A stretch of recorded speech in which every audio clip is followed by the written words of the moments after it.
तो बच्चे सड़क से कोई चीज उठाते हैं ना तो उन्हें डांट पड़ती है। और अरमान तो सड़क से एक बहू उठा के लाया जो घटिया, बदतमीज और बेहूदी है, और तुम उसकी मुंह दिखाई करना चाहती हो।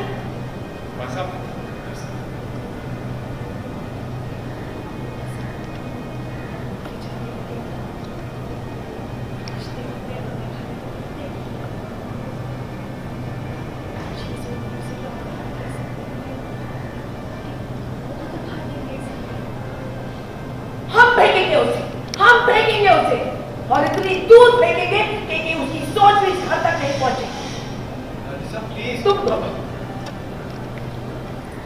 तुम दोनों उसे ध्यान रखे आएंगे ना? हाँ,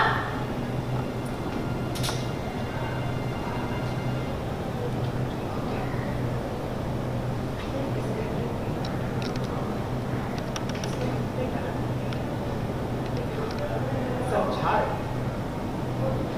इस घर के फैसले हम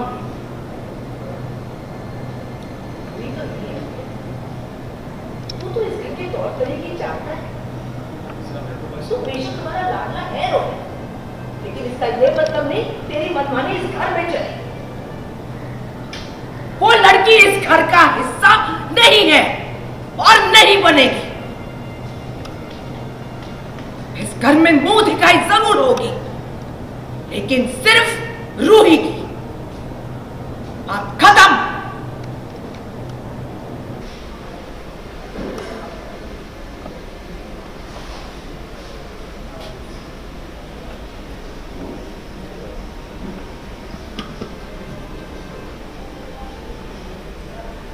छोटी बच्ची ने जो तुम्हारा हाथ पकड़ के नीचे ले जाओ, मुझे जब नीचे आना है ना आ जाओ, तुम जाओ।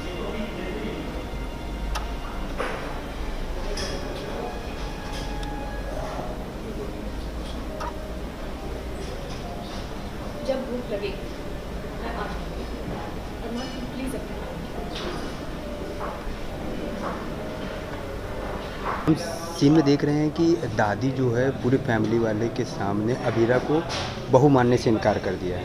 ठीक है, वो मुंह दिखाई की रस्म भी सिर्फ रूही के लिए करना चाहती है, और वही कहीं ना कहीं अरमान पूरी जोर लगा रहा है कि अबीरा मतलब दादी एक्सेप्ट कर लें अबीरा को बहू के रूप में। क्या कहना चाहेंगे? हाँ, अरमान पूरी कोशिश कर रहा है कि जो जिम्मेदारी उसकी मैम ने उसको सौंपी है, तो अगर उसके घर में अबीरा को रहना है तो अबीरा को कोई भी उसका घर वाला परेशान ना करे, हर कोई उसको एक्सेप्ट कर ले।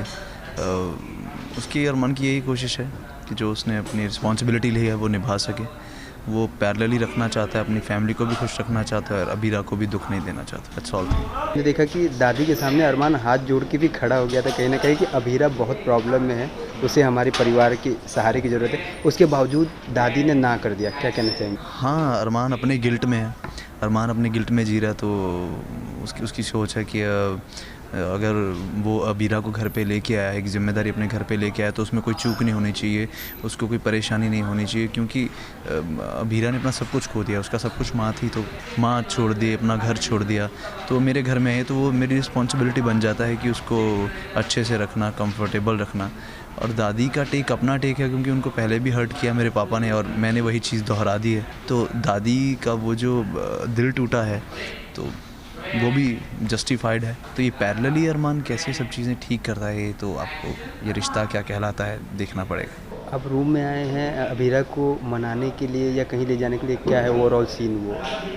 मैं अबीरा को मनाने के लिए, अबीरा जो मेरे घर पे आई है उसकी मॉम की यादों से बहुत सता रही है। तो ऑब्वियसली जब किसी का अपना कोई दूर चला जाता है, जब आपको छोड़ के चला जाता है, तो आपका खाना खाने का भी मन नहीं करता। तो चीज़ उसने 3-4 दिन से खाना नहीं खाया, तो मैं उसको इंसिस्ट कर रहा हूँ कि तुम खाना खा लो वरना बीमार हो जाओगी। तो इट्स लाइक दिस। क्या आपको पता है बिहाइंड द कैमरा आपके मनाने के बाद अबीरा नहीं आई, बट उन्हें भूख बड़ी तगड़ी लगी है।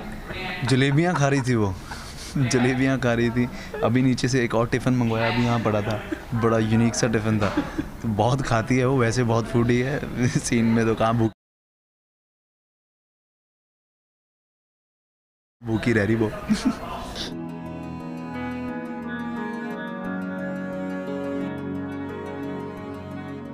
आना एक बात है और रहना दूसरी बात है।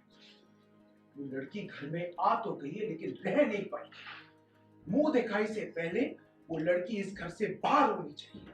जी मास्टर, ये नॉर्थ इंडिया के सभी बड़े गर्ल्स हॉस्टल की लिस्ट है।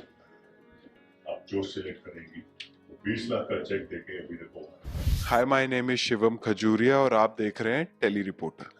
रोहित रूही की हेल्प तो करेगा ही, क्योंकि रूही की तरफ से ये खाली दोस्ती है, लेकिन रोहित की तरफ से तो सच्चा प्यार है।